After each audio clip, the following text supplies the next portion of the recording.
يلا بينا نعمل ورقة لحمة بجد خطيرة، وفي أقل من نص ساعة تكون جاهزة معاكي. وجبة بجد متكاملة وطعمها لذيذ جدا. أهلا بيكم في قناة أكلة وترويقة. لو أول مرة تشوفيني حط اشتراك للقناة وحط لايك للفيديو عشان توصلك وصفاتنا اللي بننزلها كل يوم. فعلي زر الجرس. يلا بينا ندخل كده على الوصفة على طول. انا هنا معايا عرق لحمه فليتو، ديت ما بتاخدش سوا وبتبقى لذيذه جدا. انت ممكن تستخدمي اي قطعيه عندك انت عايزاها، تقطعيها شرايح بس رفيعه جدا.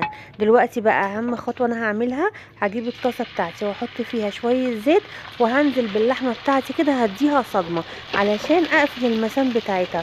وفي نفس الوقت انا عايزه اللحمه تاخد لون كده جميل عشان تبقى في الطاجن مشويه كده ويبقى طعمها لذيذ جدا. الخطوه دي بتبقى مهمه جدا.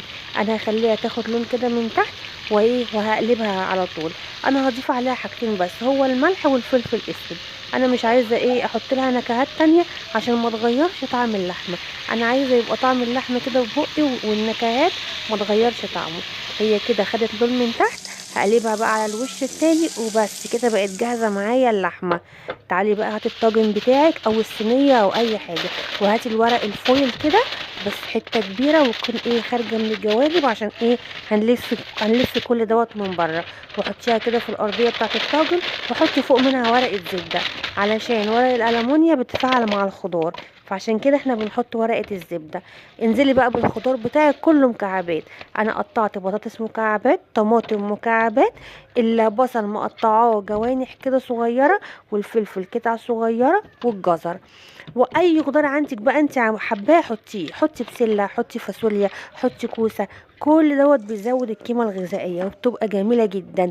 هضيف بقى عليها التوابل، الملح والفلفل الاسود وبهارات لحمه وشويه بصل بودر وكوبيبه صيني.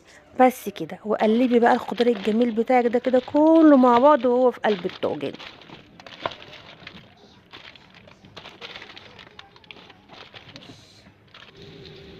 دلوقتي بقى انا هنزل باللحمه اللي انا شويتها كده اهوت وخدت صدمه فوق الطاجن. في خطوه بقى انا هعملها تكه كده جميله بتخلي الطاجن دوت في حته تانية خالص. قلبي بس اللحمه كده مع بعض عشان تاخد من التوابل بتاعه الخضار. دلوقتي بقى انا لما انا عملت اللحمه في الطاسه نزل منها شويه صوص كده. انا هاخد الصوص بتاع اللحمه دوت هقطع عليه طماطمايه وفصين توم وهقلبهم كده واخليهم يتشوحوا، وهنزل بيهم في الطاجن. الخلطه ديت بتبقى جميله جدا وبتخلي الطاجن طعمه خطير بجد وحلو قوي. الصوص دوت كده كده كان متبل بملح وفلفل، فهو اساسا طعمه مظبوط وجميل. هقلبه بقى مع الطاجن كده اهوت، وهطلع بس اللحمه فوق الوش، وهغلف الطاجن بتاعي كويس جدا.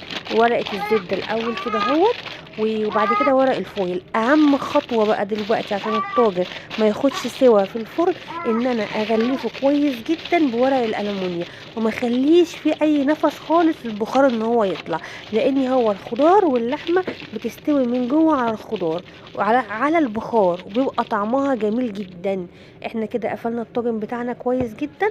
هحطه في الفرن في الرف اللي تحت اول ربع ساعة، هعلي النار عليه وبعد كده هوطي عليه النار، ويقعد بقى بتاع حوالي ساعة ونص او ساعة كده اهوت.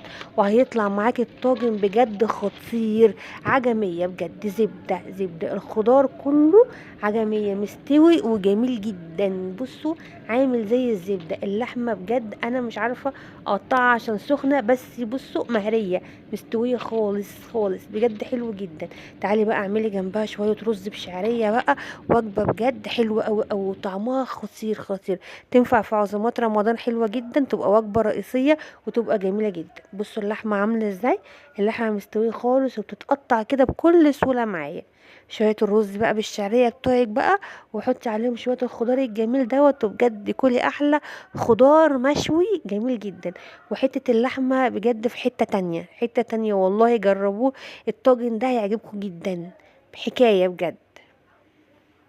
لو انت لسه بقى مكملة معايا الفيديو لغاية هنا، ما تنسيش بقى الاشتراك في القناة ولايك للفيديو عشان يوصلك ان شاء الله كل يوم وصفاتنا اللي احنا بننزلها. بننزل كل يوم وصفة جميلة لرمضان ان شاء الله.